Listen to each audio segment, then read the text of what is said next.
É aí que entra a cultura. A cultura é aquela direção, é aquela marcha onde todo mundo anda no mesmo passo. Se precisar É mudar, aquele hino que todo mundo canta no mesmo tempo, na mesma forma, na mesma direção. Né? É a cultura que vai colocando. E óbvio que à medida que a empresa cresce, você vai criando alguns instrumentos de gestão para ir fazendo com que para fazer com que a empresa continue eficiência ao longo do tempo. Porque as empresas, à medida que elas crescem, elas tendem a aumentar a sua ineficiência, elas vão crescendo o faturamento, mas ela fica mais lenta, ela tende a criar algumas ineficiências, ela fica mais burocrática. E aí, o meu trabalho, por exemplo, é identificar os mecanismos e ir destravando. Você vai criando nós ali que você tem que correr e destravar o tempo todo, né? Então, por exemplo, uma coisa que pode acontecer, a empresa nasce ali numa estrutura organizacional vertical. Aí você começa a ter ali, a empresa vai crescendo e aquilo ali começa a conflitar com a cultura. Você começa a ter muito líder, ficar tudo muito hierárquico. Aí você pode mudar para uma estrutura matricial, onde você tem um time, uma pessoa que vai ter mais de um líder, mas uma estrutura muito mais organizacional. Aí você volta a ter uma agilidade que você tinha antes. Você tem ali processos. O tempo todo.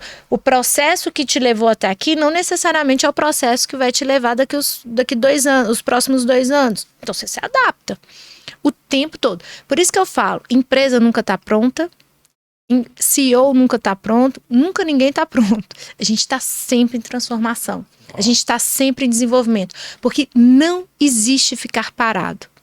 Pelo menos em tecnologia, que é a realidade que eu conheço. Se você parar enquanto empresa, você começou a morrer. Não existe ficar parado. Se você parou, você começou a morrer. Então você tem que crescer. E tecnologia, basicamente, a base disso é esses percentuais de crescimento, né? É o principal KPI, assim, para todo o mercado, mas para a tecnologia em específico é o tanto que você cresceu aí, né? É óbvio que crescimento, né, em tecnologia, dependendo do tamanho, é uma coisa diferente. Às vezes num setor de energia, né? Sim. Porque o tempo é diferente, o mercado é diferente. Mas o que eu percebo hoje do comportamento da própria economia, né? Assim como as pessoas, as empresas nascem, crescem e morrem. Né? Então, quando você pega ao longo da história, ao longo do tempo, hoje as empresas nascem, crescem e morrem muito mais rápido. Então, não é só o setor de tecnologia, as empresas, isso é o comportamento da nova economia. Então, você tem que ter esse mindset de crescimento, de desenvolvimento, de nunca estar pronto, de nunca se acomodar o tempo inteiro. Então, você nunca pode estar satisfeito, eu brinco, né? Você tem que estar sempre com fome. Porque a hora que você ficar satisfeito, você para de buscar o alimento e você fica parado. E até lá desde que você falou, a gente estava falando antes da série lá do WeWork, né? Tem uma frase que me impactou muito, que quando o investidor lá do SoftBank chega para falar com o Adam lá, ele fala o seguinte, qual que é a sua perspectiva de crescimento? O quão satisfeito você está? Ele fala, mas você não vai pedir os números? Aí ele fala, não, porque o crescimento é atrelado ao quanto você está insatisfeito. Quando as pessoas já estão satisfeitas, elas automaticamente param de crescer. Né? E essa capacidade de estar satisfeito o tempo inteiro. Na hora que, assim, e é interessante, porque agora a gente está num momento, né, que a gente tem conversado com muitas empresas para fazer aquisições, né, M&As. E é engraçado que quando eu converso, às vezes, com alguns empreendedores, quando eu percebo que eles estão satisfeitos, eu... já obrigada. É um ponto negativo. Não dá.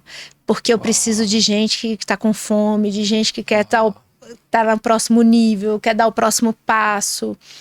Essa é a natureza, esse é o jogo. Mas, por exemplo, quando chega no primeiro estágio, na maioria dos empreendedores, o primeiro estágio dele, a fome dele é a grana. Porque o cara tá ali, muitas vezes, empreendendo por necessidade, então ele pensa, pô, eu quero ganhar mais. Aí vai chegar essa hora, se o cara ali não desiste, aprende, se adapta e tal, que a grana já é um negócio mais ok pra ele. A partir desse momento, o cara financeiramente se realizou. O que continua mantendo a fome desses empresários? Eu acho que existem momentos diferentes e fomes diferentes. Você pode ter fome de um X-tudo no podrão e você pode ter fome de um filé mignon com uma salada. Você tem fome, mas você se alimenta de coisas diferentes. A fome é a mesma, mas você está ali se alimentando de coisas diferentes. Às vezes, e isso é importante também, não é só ter a fome, é a fome e você se alimentar daquilo que vai te fazer crescer e gerar vida. Porque uma fome sem medida, uma fome que se traduz numa ambição cega, ela pode gerar morte. A sua morte, a morte da empresa, a morte do seu time. Então, quando eu falo que eu estou insatisfeito, que eu estou sempre com fome, isso é uma verdade. Mas eu estou sempre preocupada do que eu me alimento. O meu crescimento, ele tem que vir atrelado ao crescimento de outras pessoas. O meu crescimento tem que estar atrelado ao impacto positivo que eu gero na sociedade. O meu crescimento, ele tem que gerar vida ao redor, não morte. E não é só para mim, não é só a conta bancária. É óbvio, tem hora que você tem que sobreviver ali, é faturamento. Mas tem um momento que além do faturamento, que mais? Só o faturamento é pouco. Eu quero ser útil, né? Eu quero ser... Qual que é o impacto que você vai gerar? Sabe? Quantas vidas você vai impactar? Quantas pessoas você vai empregar e você vai mudar a vida delas? Tem uma hora que faturamento é muito pouco. E se você tem fome de verdade, você não fica saciado só com isso. Você quer mais. Né? Mas eu acho que o trabalho do empreendedor é ele ser muito, muito, muito preocupado em saber do que ele está se alimentando. Porque às vezes a gente entra numa ambição tão cega. Às vezes a gente acha que crescimento é só atingir bilhões de faturamento. Mas como que você fez isso? Que tipo de ser humano você se tornou?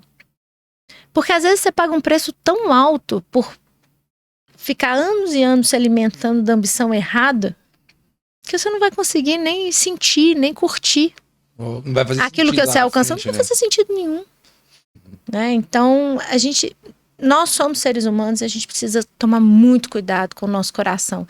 Às vezes a gente fica tão preocupado, né?